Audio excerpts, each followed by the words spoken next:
네, 말씀하세요. 뒤에 창문 열어줘. 운전석 창문을 열게요. What's up guys? 유석입니다. 여러분들 안녕하세요. 야, 드디어 현대자동차의 GV70, 그러니까 현대자동차의 시승기를 찍게 됐습니다. 야, 현대에서 떼랑떼랑. 또 반대로 얘는 누구지? 자동차에서 못 보던 인물이네? 라고 생각을 하시는 분들도 있을 것 같아요. 아무래도 바이크가 주 메인 컨텐츠다 보니까 얘는 누구지? 약간 그런 생각을 하실 것 같아서 제 소개를 살짝 간략하게 소개를 하면서 시작을 하면 어떨까 생각이 됩니다. 저는 우선 어릴 때부터 차를 정말 좋아했어요. 그러다 보니까 자연스럽게 저는 대학교를 자동차 말고는 생각을 안 했어요. 일본으로 도피 유학을 가서 도요타 자동차 대학교라는 게 있습니다. 도요타 쪽에서 만든 자동차 학교인데, 거기서 정비를 배우고 2급 자동차 가솔린 디젤 정비 자격증을 취득을 하고 일본계 회사에서 디젤 엔진 탑재 테스트를 하는 업무를 약 7년 정도 했었습니다. 제가 이 얘기를 하는 이유는 어릴 때부터 자동차를 엄청 좋아했었는데 어느 순간부터인가 바이크가 더 좋아지고 바이크 유튜브를 하다 보니까 자연스럽게 어쩔 수 없이 자동차와 조금 멀어지는 그런 삶을 살다 보니까 이 자동차의 세계에 대해서 많이 정보가 좀 공백이 생긴 거예요. 그러다 보니 이 GV70을 딱 시승을 하는데 와, 격세지감이죠. 격세지감. 아니, 이렇게나 많이 달라졌나? 어떻게 보면은 최근까지 자동차에 관심이 많고 혹은 최근에 자동차에 관심을 가지신 분들이라면 당연한 거지, 왜 그게 뭐 그렇게 놀라울 일이야? 당연한 듯 싶다가도 다시 새삼 또 들여다보면은 언제 이렇게 세심한 부분까지 만들어졌나 하는 그런 경험을 정말 많이 했습니다. 약 1000km 정도 탔는데, 여러분들은 차를 선택을 할 때 어떤 부분을 제일 많이 보세요? 저는 디자인이라고 생각을 하거든요. 이 외관이 마음에 들어야 내부도 보게 되고, 이 차가 너무 마음에 드는데 이 차는 얼마지? 라고 연결이 되는 거거든요. 이 연결이 돼야 가격을 보게 되고, 또 살피다 보면 가격에서 내 거 아니네. 그런 점에서 이 GV70의 디자인, 특히나 이 본네트가 헤드램프를 살짝 덮는 이 디자인은 이건 정말 센스 있다. 무엇보다도 저는 실내가 너무너무 이쁜 것 같아요. 아무리 외관 디자인이 이쁘다고 해도 결국에는 내가 타는 차고 내가 보는 차거든요. 그러면은 이 운전을 할 때 보는 곳은 결국은 실내 부분이 정말 비중이 많이 차지하는데, 그런 점에서 실내 디자인이 이쁜 거는 정말 높게 장점으로 치고 싶은 부분입니다. 어느 정도냐면, 저는 밤에 이제 안쪽에 좀 디테일한 부분을 사진이나 영상을 찍기 위해서 이렇게 잠옷 차림으로 탁 내려와가지고 문을 탁 열었는데 와, 소리가 저도 모르게 났어요. 이게 정말 국산차에서 느낄 수 있는 그런 분위기가 맞는가, 그런 생각이 들 정도로, 실내는 정말 너무너무 이쁘다. 이 부드럽게 내려가는 이 라인이 오른쪽까지 쭉 이어지는 이 직선도 너무 이쁘고요. 그 다음에 가운데 이 센터 패시아가 이렇게 슉 말아서 들어가서 운전자 쪽으로 이렇게 당겨져 있는 이 디자인도 너무 이쁘고, 그래서 이게 입체적으로 또 튀어나와 있잖아요.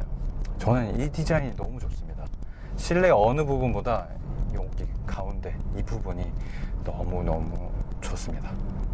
이렇게 공도를 주행을 했을 때 이런 요철물을 넘어가는 그런 느낌이, 이 서스를 정말 이제 세팅값을 잘 찾아냈구나, 이런 생각을 했어요. 그래서 좀 부드럽게 넘어가면서도 단단하게 잡아주고, 이런 부분들이 저는 굉장히 마음에 들었는데, 아무래도 어쩔 수 없이 이 SUV라는 점에서 그런 건지 이 컴포트 모드에서는 이 핸들의 조향 성능이 약간 반박자 늦는다든지, 아니면은 이렇게 서스가 눌린 상태로 울렁울렁 거리는 그런 느낌이 있더라고요. 그럴 때는 이제 스포츠 모드로 넣으면은 좀 더 단단해지고 이런 울렁임이 자제가 되면서 그런 부분이 엄청 많이 억제가 됐는데, 이 스포츠 모드의 서스가 아니라면은 조향의 움직임이라든지 이 요잉이 조금 생기는 거는 어쩔 수 없이 좀 느껴지는 부분이었습니다. 자, 이제 가격입니다. 가격.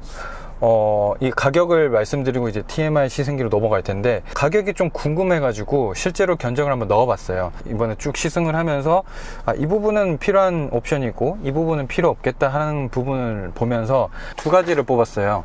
이 차에 지금 적용되어 있는 견적, 그리고 제가 정말 실질적으로 이 차를 구입한다면 넣을 건 넣고 뺄 건 빼가지고 하는 그런 견적, 이렇게 두 가지를 냈는데, 우선 이 차에 적용된 견적은 6,880입니다. 제가 놓치는 부분도 있겠지만 제가 봤을 때는 6,880만원의 견적이 나오는 그런 옵션 상황인 거고, 그 다음에 뺄 건 빼고 해서 만든 옵션은 6,450이 나왔습니다. 2.5 가솔린 모델이고요. 그 다음에 사륜을 넣었습니다. 이 사륜을 사실 제가 봤을 땐 뭐 서울 지역이나 아니면은 눈길이나 뭐 모래길 뭐 이런 식으로 막 주행을 하시는 분이 아니라면 저는 굳이 사륜까지는 필요 없는 기능이라 해서 이 300은 여러분들이 보시다가 뭐 과감히 빼셔도 저는 상관이 없다고 생각해요. 그러면은 벌써부터 300만 빠지면서 6,100만원 정도가 나오게 되잖아요. 그 다음에 외장 색상, 저는 브론즈 위크린, 그러니까 녹색 무광 색깔이 진짜 제일 예뻤어요. 제가 이 차를 시승차를 받을 때 옆에 그 차가 딱 있었는데, 와, 색깔이 너무 이뻐서 진짜 깜짝 놀랄 정도로 시선이 딱 빨려들었는데, 그래서 저는 그 색이 정말 마음에 들어서 이 무광 녹색은 꼭 선택을 할 것 같아서 넣었습니다. 그 다음에 휠도 저는 큰 게 이쁘니까 21인치를 넣어서 300만원 추가가 됐고요. 그 다음에 실내는 요 버건디 투톤, 일반 버건디는 이 가죽 시트에 패턴은 없는 상태로 들어가거든요. 그거는 조금 심심한 느낌은 있어서 이렇게 패턴이 들어간 이 투톤의 색깔을 넣으려면은, 그래서 저는 실내 색상은 이 버건디를 선택을 했습니다. 정말 좋아하는 거는 베이지 색상인데, 그 베이지를 넣게 되면은 청바지를 입거나 아니면은 좀 오염에 좀 신경이 너무 많이 쓸 것 같아서 데일리 차로 쓴다면은 이 베이지 색은 좀 큰 도전이 아닐까 생각이 돼서 저도 베이지는 선택을 못 하겠더라고요. 그래서 저는 버건디 색상을 선택을 했고요. 그 다음에 이제 여러분들이 궁금해하실 옵션입니다.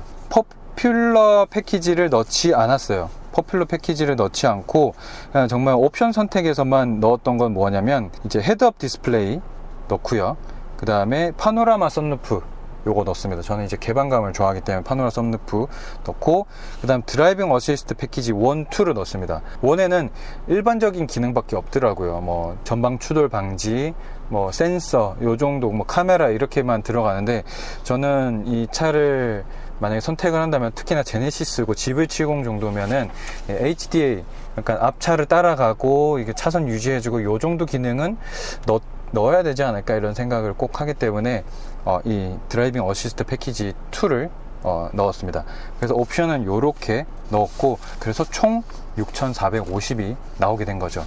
저는 그래서 여러분들이 만약에 여기서 좀 덜어낼 게 어떤 게 있냐면, 색상 부분에서 돈을 좀 세이브를 하실 수 있을 것 같고요. 70 빠지고요. 그 다음에 파노라 썬루프는 또 안 좋아하시는 분들은 안 좋아하니까 이거 빼고, 그럼 210만원 빠지고, 휠 큰 게 좀 필요 없다 이러면 한 20인치 넣으면은 또 한 100만원 정도 빠질 것 같고요. 20인치가 얼마인지 모르겠지만 300만원 정도를 세이브를 할 수 있잖아요. 거기다가 사륜을 빼면 600만원 세이브 되니까 5,800 정도면 이 GV70의 괜찮은 구성으로 구입을 하실 수가 있는 거죠. 제가 볼 때는 2.5 가솔린 모델에서는 제가 추천드린 견적이면 충분히 모자람 없이 타고 다닐 수 있지 않을까 이런 생각을 해봅니다. 자, 이제 그러면은 정말 TMI적인 부분까지 한번 이 차를 보게 되는 디테일 리뷰를 시작을 해보도록 하겠습니다.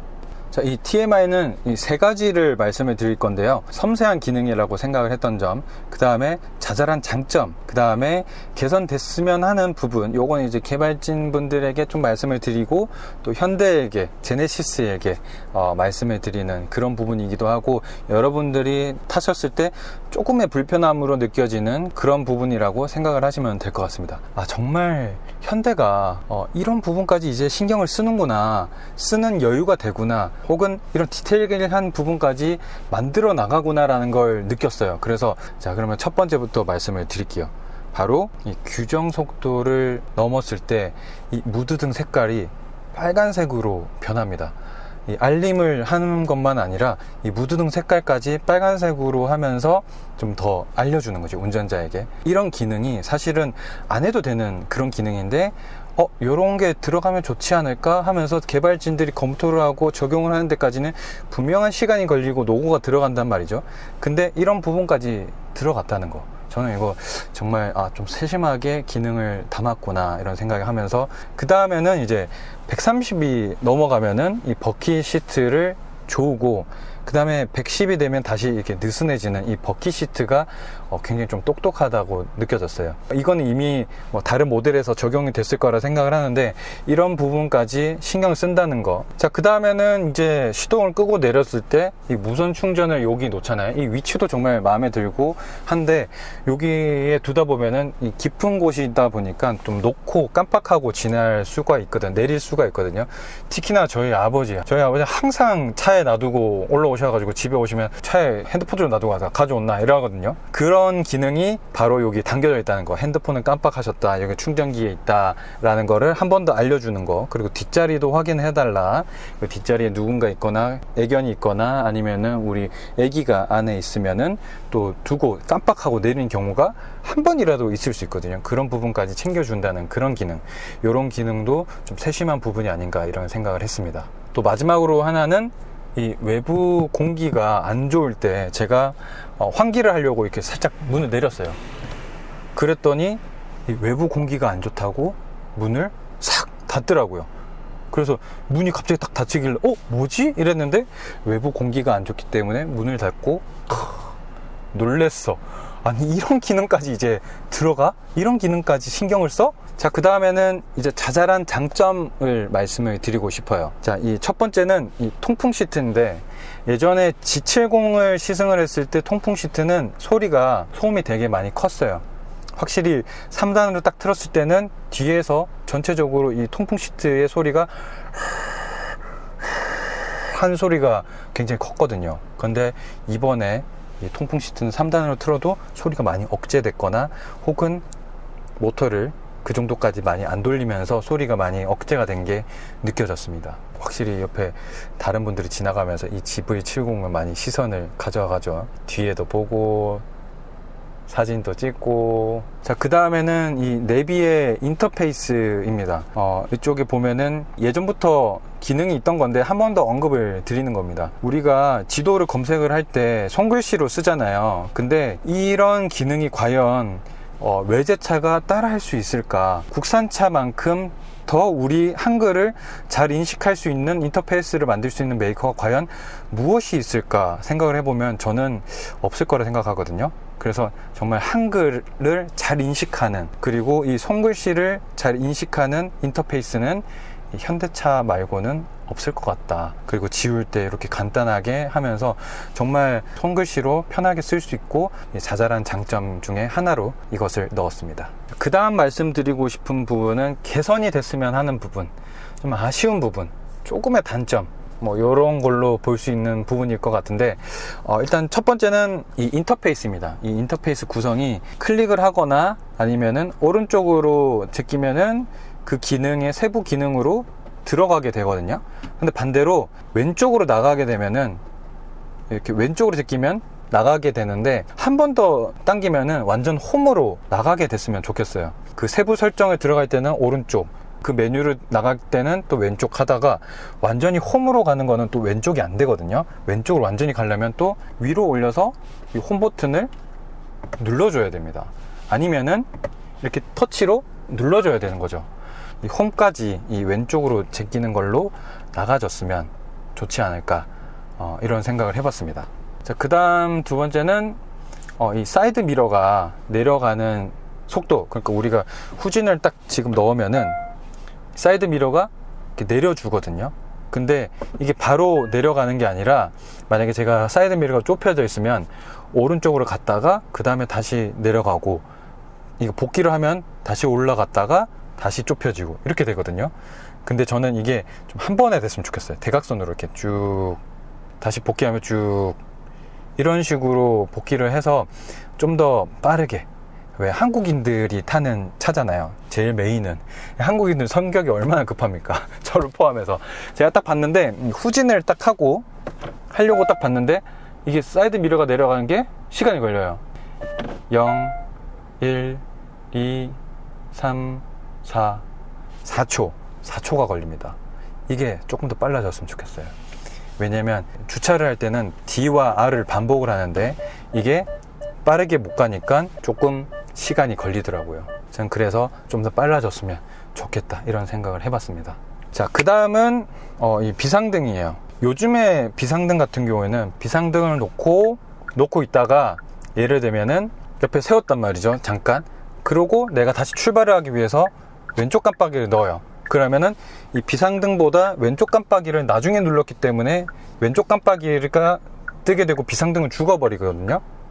그리고 이 왼쪽 깜빡이를 끄면 다시 비상등이 살아나오고 이런 식으로 되는데 이거는 비상등이 무조건 우성입니다. 무조건 이기게 돼 있어요.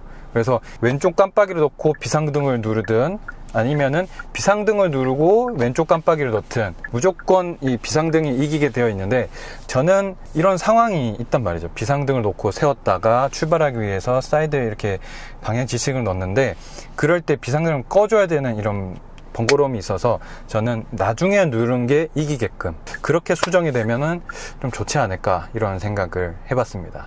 자, 그 다음에 이 부분은 현차에 모든 차가 이렇게 되어 있는 것 같은데 시동을 끄고 창문을 올리다가 문을 열면 멈춰요. 근데 저는 이 창문을 올리고 내리는 거는 시동을 끄고 창문을 열더라도 어느 정도 시간까지는 이 릴레이가 연결됐으면 좋겠거든요. 전기가 연결되어 있는 상태로 되어 있으면 좋겠는데 그게 안 되다 보니까 예를 들면은 창문이 이렇게 열려 있고 시동을 끕니다. 끄고 내리는 상황이 나타난단 말이죠. 그러면은 창문이 다 올라갈 때까지 기다려야 돼요. 시동 끄고 창문 올리죠. 이때까지 기다려야 돼. 사실 이게 짧은 시간인데 이게 정말 바쁠 때는 어떻게 되냐면 이렇게 된단 말이죠. 그러면은 이거를 닫기 위해서 다시 시동을 걸거나 액세서리까지 넘어가서 올리고 끄고 내려야 된다는 거죠. 이게 저는 나중에 조금 더 개선이 돼서 시동을 켜고 차문이 열리더라도 끝까지 올리고 내리고가 어느 정도 일정 시간까지는 됐으면 좋겠다 이런 생각을 해봅니다. 그러면은 시동을 끄고 창문이 열렸습니다. 바로 내리더라도 창문은 다 끝까지 닫힐 수가 있는 거죠. 뭔가 이유가 있나요? 개발진에서 이거를 넣지 않는 안 좋은 이유가 있어서 안 넣거나 뭔가 실현이 안 되는 이유가 있을 것 같은데 좀 그 부분도 좀 궁금하기도 하네요. 그 다음 부분은 이 브레이크인데요. 브레이크의 그 예민한 정도가 현대의 모든 차가 이런 것 같아요. 이 하이드로백 시스템이 어쩔 수 없이 이제 같은 제품을 써서 그런지 모르겠는데 브레이크를 밟을 때 조금 더 편안하게 밟을 수 있는 피드백이 됐으면 좋겠다 이런 생각을 했습니다. 어떤 부분이냐면 이 브레이크를 밟고 브레이크가 들기 시작을 할 때 0부터 100까지의 힘이라고 생각을 하면은 0부터 70이 굉장히 빨리 도달을 하게 돼요. 그러다 보니까 이 브레이크를 밟을 때 정말 진짜 이렇게 밟아야 부드럽게 밟혀요. 이게 현대만 타면은 이 현대에 적응이 돼 있어서 잘 못 느끼는데 이 다른 차를 타다가 이 밟게 되면은 굉장히 빠르게 예민하게 밟히거든요. 이런 부분이 개선이 됐으면 하는 이유가 뭐냐면 조금 더 이제 0에서 70 혹은 0에서 뭐 50 정도가 도달하는 속도가 조금 더 걸리게 되면은 이 브레이크를 밟는 거에 좀 신경을 덜 쓰게 되는 거죠. 좀 더 편안하게 브레이크를 밟으면서 조절을 할 수 있는 뭐 예민하고 정말 기민한 그런 브레이크 성능이라고 친다면 좋은 브레이크인데 이 현대차 같은 경우는 상용차, 승용차가 많잖아요. 그러면은 좀 더 일반인이 탔을 때 어렵지 않은 그런 차가 되려면 좀 더 그 브레이크 감각이 좀 더 느슨해지면 좋지 않을까 그런 생각을 해봤습니다. 물론 근데 이게 실현이 가능하기가 힘든 이유가 뭐냐면 지금 이 브레이크가 단순하게 그냥 우리가 발로 밟았을 때 풋브레이크에만 연결이 된 게 아니잖아요. 뭐 HDA, 스마트 크루즈 컨트롤에 연결이 되면서 브레이크를 어느 정도 전자장비가 잡아주고 하는 그런 시스템의 로직도 다 짜져 있을 텐데, ABS도 마찬가지일 테고, 그런 게 이제 이 브레이크 피드백을 바꾸기 위해서 거쳐야 될 그런 개발 과정이나 그런 바꿔야 될 부품들이 많다 보니까 쉽지는 않을 것 같아요. 그래서 그렇다 보니까 예전부터 이런 똑같은 느낌의 브레이크를 쭉 사용해 온 게 아닌가, 그런 생각도 드는데, 이 부분은 공감하시는 분들은 분명히 공감하실 거예요. 마지막으로 조금 개선이 됐으면 좋겠다고 생각하는 거는 어떤 거냐면, 스마트 상향등, 스마트 전조등이라고 들어가는 걸로 알고 있는데, 상향등을 켰을 때 앞에 차, 마주오는 차를 인식을 하고 그쪽을 상향등을 켜지 않고 그곳을 빼고 이렇게 상향등을 비추는 그런 시스템이 되어 있는데, 그 상향등이 어떨 때는 정말 부드럽게 켜지고 어떨 때는 부드럽게 꺼지고 하다 보니까 이질감이 없는데, 이게 완전히 똑똑하지는 않아서 아직까지 좀 개선이 돼야 될 것 같아요. 이건 분명히 개발진 분들도 계속해서 개선을 하고 있을 거라 생각을 하는데, 조금 더 개선의 여지가 필요하지 않을까. 왜냐면 차를 인식을 할 때 이렇게 막 갑자기 파다다다닥 흐르륵 하면서 갑자기 탁 꺼지기도 하고, 켜질 때 막 흐르륵 이렇게 막 약간 플리커 현상처럼 이렇게 빠르르 떨면서 이렇게 꺼지기도 하는 그런 부분이 있어서 살짝 거슬리게 되더라고요. 예, 꺼지는 그런 모습이. 그러다 보니까 아직까지는 조금 더 개선이 됐으면 하는 부분으로 생각하면서 넣었습니다. 자, 이번이 마지막인가요? 네. 아무튼 이번에 마지막으로 설명드릴 부분은 이 공조장치입니다. 이 공조장치의 터치 부분인데, 풍량을 내리는 것과 밑에 게이지가 붙어 있어요. 그러다 보니까 운전을 하거나 아니면은 이렇게 무의식적으로 그냥 생각 없이 이렇게 누르면은, 늘리려고 눌렸는데 갑자기 게이지의 가장 높은 부분이 선택이 되면서 7까지 올라가요. 여기서 1에서 2로 올리려고 운전을 하다가 딱 눌렀는데 이렇게 되는 거죠. 이게 은근히 있어요. 은근히. 제로는 아니거든요. 그러다 보니까 이거를 조금 더 구분하거나 아니면 이런 게이지를 혹은 뭐 빼거나 아니면 좀 더 다른 방법으로 좀 구현을 시키면 좋지 않을까? 이 부분은 조금 개선이 되면은 좋겠다, 이런 생각을 했습니다. 자, 이렇게 보다 보니까 장점도 많고 어떻게 보면 좀 개선해야 될 부분도 많고 하지만, 저는 어떤 말씀을 드리고 싶냐면, 현대라는 게 우리 국산 브랜드이고, 또 특히나 많은 분들이 이제 관심을 가지고 지켜보고, 정말 조금이라도 잘못하면은 막 후드를 패고, 타격감도 뭐 좋아서 그런지 모르겠는데 막 그렇게 패는데, 저는 분명히 여기까지 오기까지의 분명한 건, 이게 그냥 단순히 그냥 뚝딱 만들어지고 내일 이 기능 필요하니까 뚝딱 이렇게 만들어진 게 아니라는 거죠. 저도 현대 중공업에 이렇게 많이 일을 하다 보니까 현대 기업의 문화를 많이 알게 됐는데, 어떻게 보면 정말 수직적이에요. 밑에서 위로 이 개발진들이 이런 기능을 넣고 싶으면 이 위로 올려서 실질적으로 적용되는 데까지 걸리는 시간들이 많고, 그리고 납득을 시켜야 되는 사람들과 납득을 시켜야 되는 가격들이 많단 말이죠. 그러다 보니까 실질적으로 제가 아까 말씀드렸던 이런 섬세한 기능, 예를 들면 뭐 규정 속도를 넘어갔을 때 이런 빨간 게 바뀌는 그런 LED가 들어왔으면 좋겠습니다, 이러면은 그래, 너 이게 아니라, 그래? 뭐 어떤 걸 말하는 거야? 어디가 바뀌었으면 좋겠어? 어떤 식으로 바뀌었으면 좋겠어? 왜 바뀌었으면 좋겠어? 이 바꾸는데 드는 비용은 얼마야? 지금 바꿀 수 있어, 없어? 이런 것까지 다 고려를 해야 된단 말이죠. 이 아이디어만 놓고 봤을 때는 정말 괜찮고 어렵지 않은데, 이걸 실현하는 데까지는 그리 결코 쉽지 않은 거라는 거죠. 제가 이 말씀을 드리는 이유는, 이런 작은 기능들, 그리고 우리가 어떻게 보면 당연하다고 생각했던 그런 기능들이 결코 당연하지 않다는 거, 거기까지는 많은 사람들의 노력과 많은 시간들이 들어갔다는 점에서, 저는 이 현대 기아차가 이 국산 브랜드로 굳건하게 좀 자리를 매김하고 있고, 세계 브랜드와 경쟁하는 데 있어서는 정말 좀 고무적인 부분이라 생각하기 때문에, 잘한 건 잘했다고 얘기를 해주고, 못했다고 생각 드는 거는 개선하고 바뀌면 되는 거예요.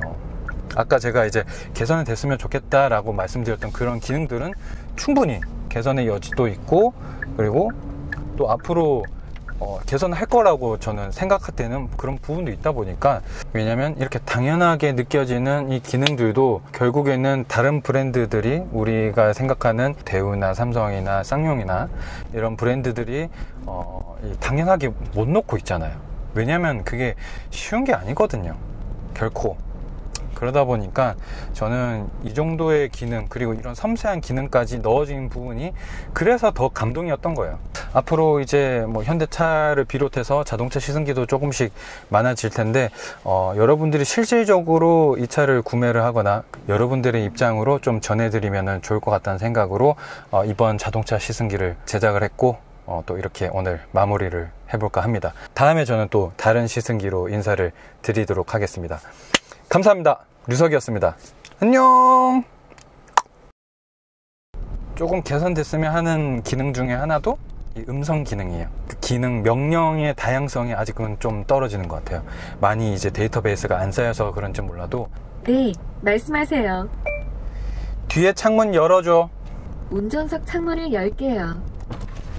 예, 뒷창문 열어라는데 왜 운전석 예전 엔진 탑재 테스트 할 때 그때 기억으로 한번 특별한 게 보일지는 모르겠지만 한번 엔진룸을 한번 보도록 하겠습니다. 그 다음에 예전에 G70 처음에 얘기할 때 똑같은 형상으로 스트럿바가 들어갔는데, 이 스트럿바의 그 마감이 굉장히 좀 아쉬웠었어요. 깎여 있는 부분이 뾰족하게 튀어나와 있다 보니까 이쪽 부분이 이제 손에 닿으면 좀 다칠 수도 있는 그런 부분이었는데, 이제 이거는 개선이 돼서 형상도 많이 다듬어진 부분으로 보입니다.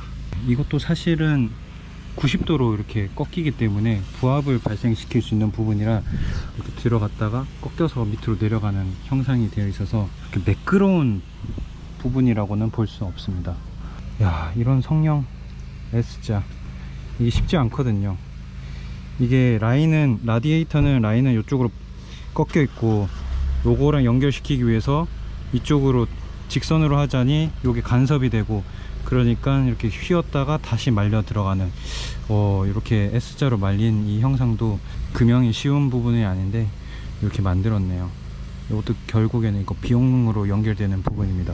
그럼 냉각수 요 라인을 그냥 일직선으로 나올 수 있게 이렇게 탁 뽑으면 좋지 않냐 이러는데, 이거는 이제 범용으로 나오는 제품이기 때문에 하나하나 다 바꾸면 비용이 많이 드니까 최대한 뭐 GV70에도 쓰고 G70에도 쓰고 GV80에도 쓰고 할 수 있게 만들려고 만들어진 라디에이터이기 때문에 이렇게 각도가 다 바꿀 수는 없죠. 다 다르게 하면은 결국은 그것도 비용이니까요.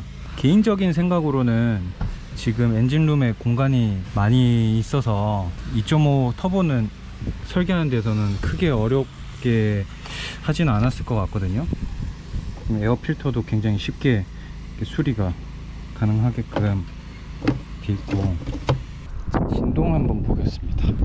원래 진동 테스터기로 이렇게 하는 부분인데 지금 이 상태에서 아이들링 상태에서 진동만 보고 확인을 할 수밖에 없네요. 에어 클리너도 굉장히 많이 흔들릴 수도 있는데 이 엔진의 진동이랑 같이 연결을 시킨 거죠. 지금 밑에 보면은 엔진 마운트랑 에어 클리너랑 같이 연결을 했어요. 그러면은 에어 클리너랑 엔진이랑 같이 움직이게 되기 때문에 엔진이 흔들려도 같이 흔들어줘서 에어 클리너의 뭐 파손이라든지 이런 것도 막을 수 있게 되고, 예컨대 에어 클리너가 이 차체에 연결을 시키게 되면은, 차체에 마운트를 시키면은 엔진이 흔들릴 때 이게 에어 클리너를 흔들리지가 않아요. 그러면은 따로 놀기 때문에 이런 브라켓 연결되는 부분, 이런 부분에서 크랙이 가거나 찢어지거나 구멍이 생겨서 바람이 빠져나오는 그런 현상이 일어날 수 있는 거죠. 그런 부분들을 이제 탑재 테스트를 할 때 보게 되는데, 이제 저기 에어 클리너가 엔진이랑 같이 마운트를 시켰죠.